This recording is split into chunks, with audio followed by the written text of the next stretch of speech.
श्री जी के चरणों में त्रिबार नमोस्तु करते हुए पूछ रहे हैं, महाराज जी आज के युग में सफलता के पीछे लोग भाग रहे हैं।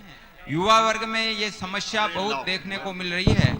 सफलता पाने के लिए हम सभी तरह के प्रयत्न करते हैं, परंतु जब सफलता नहीं मिलती तो आज का युवा डिप्रेशन का शिकार हो जाता है और इस डिप्रेशन की वजह से उसका जीवन समाप्त सा हो जाता है।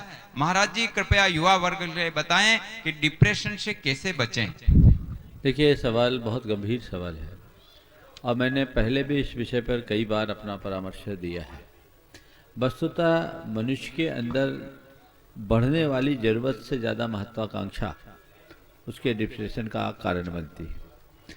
मनुष्य को अपनी परिस्थिति के अनुरूप व्यवहार करना चाहिए, प्रयास करना चाहिए और परिणाम की प्रतीक्षा करनी चाहिए। प्रयास करने के बाद भी अगर सफलता न मिले तो अपने आप को असफल नहीं मानना चाहिए।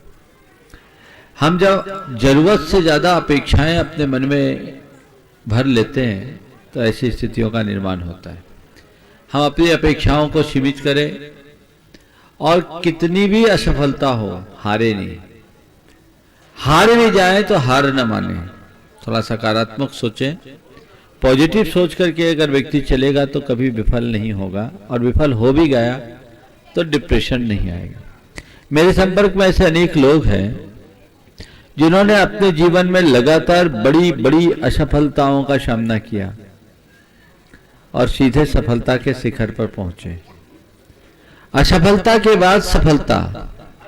हमें जो लोग अपने जीवन में आने वाली छोटी छोटी असफलताओं से घबराते हैं उनके लिए मैं कहूंगा कि उन महापुरुषों के जीवन चरित्र को पढ़ करके देखें जिन्होंने अपने जीवन में बड़ी बड़ी असफलताओं के बाद सफलता पाई। अब्राहम लिंकन ने, जिसने अपने जीवन में लगातार 19 बार असफलता झेली, लेजिस्लेचर के इलेक्शन से लेकर वाइस प्रेसिडेंट तक के इलेक्शन तक लगातार हार का सामना करना पड़ा। व्यापार में बड़े नुकसान को उन्होंने झेला, एक्सीडेंट को झेला, अपनी पत्नी के वियोग को झेला। हारने के बाद भी वो हार नहीं माने और अंततः जीते तो सीधे प्रेसिडेंट ऑफ अमेरिका बने। जो लोग अपने जीवन की विफलताओं से घबराते हैं उन्हें उन सफल महापुरुषों के जीवन को देखना चाहिए जिनने जीवन में आने वाले अनेक प्रकार के उतार चढ़ाव के बाद अपने जीवन का उत्कर्ष किया है। हमारी दृष्टि उनकी तरफ होनी चाहिए, उनके लिए हम प्रयास करें, उनको अपना आदर्श बना करके चलें, सोच को हमेशा सकारात्मक रख करके चलें, आशावादी बने, हताश मत हों।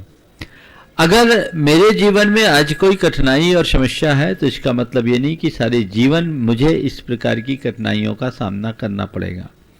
हमेशा ये सोचना चाहिए कि रात के बाद ही प्रभात होता है। घबराइए नहीं, रात लंबी हो सकती है पर शाश्वत नहीं होती। रात हुई है तो प्रभात भी होगा, इसलिए हमेशा प्रभात की प्रतीक्षा करनी चाहिए। रात को कोसने की जगह अगर हम प्रभात की प्रतीक्षा में बिताएं तो रात भी अच्छे से कटेगी और प्रभात का हम स्वागत करने में भी सक्षम हो सकेंगे।